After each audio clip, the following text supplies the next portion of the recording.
It's messy, bulky, and way less reliable, and it kind of defeats the whole point of a clean budget upgrade. So how do I actually fit a full-size GPU into a case like this? Well, I went full DIY mode. I had everything ready, a GPU support bracket, a PCI X16 riser, and the plan was simple. Mount the GPU outside the case. Not pretty, but effective. One thing I absolutely wasn't going to do was cut the case while the hardware was inside.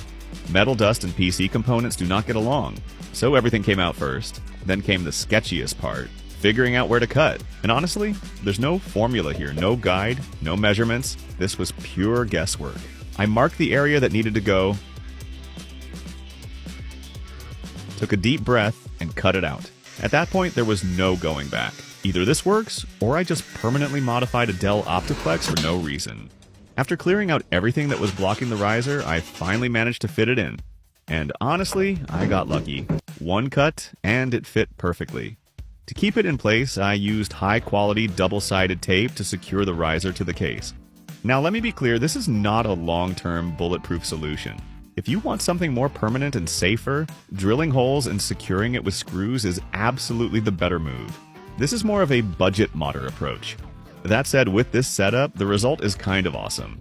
You can technically mount any GPU you want, yes, even something ridiculous like an RTX 5090.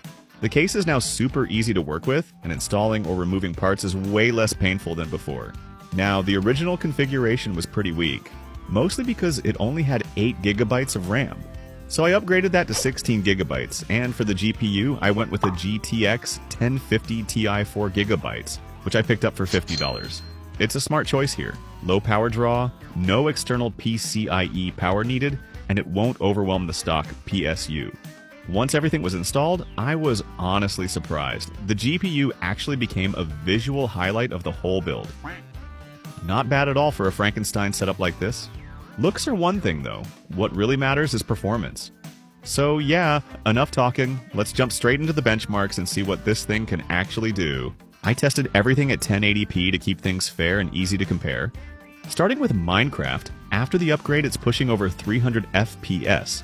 That's roughly 10 times higher than the original setup. Pretty clear the old CPU was the biggest bottleneck here. In GTA 5, performance jumps by about 50 frames per second. It's actually comfortable now, the kind of setup where you just launch the game and play missions without constantly tweaking settings. Moving on to CS2, FPS sits around 100, which is smooth enough for real gameplay. Huge difference compared to before, when the system couldn't even get into the game properly. Cyberpunk 2077 holds around 50 FPS at 1080p. Not perfect, but totally playable if you're willing to dial in reasonable settings. Fortnite runs at roughly 100 FPS, and more importantly, it stays stable during fights. No major drops.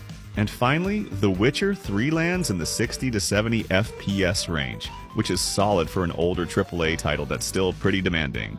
I figured this system still had more potential, so it was time for a serious upgrade. I picked out two of the strongest CPUs you can run on socket 1150. The i7-4790, and the Xeon E3-1241V3.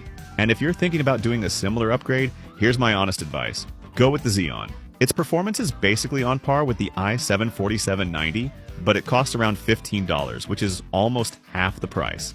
The trade-off? The Xeon doesn't have an iGPU. That means a dedicated GPU is mandatory, so I paired it with an RTX 2060 Super 8GB. And yeah, at that point, a separate power supply is non-negotiable. With that setup locked in, I ran all the tests at 1440p to see what this Frankenbuild could really do. Minecraft at 8 chunks stays well above 300 FPS, no problem at all. CS2 on high settings sits just under 60 FPS, right around that sweet spot where the game still looks good and feels smooth enough to play comfortably. Fortnite on low settings is pretty impressive, hovering around 100 FPS, with only minor dips during close fights. Even Cyberpunk 2077 manages about 45 FPS, which is honestly respectable for a game that heavy. And The Witcher 3 hits around 100 FPS, which is basically ideal. Overall, the upgrade makes a night and day difference. If you're running a similar SFFPC, doing something like this is absolutely worth it. Solid performance gains without completely ruining the look of the system.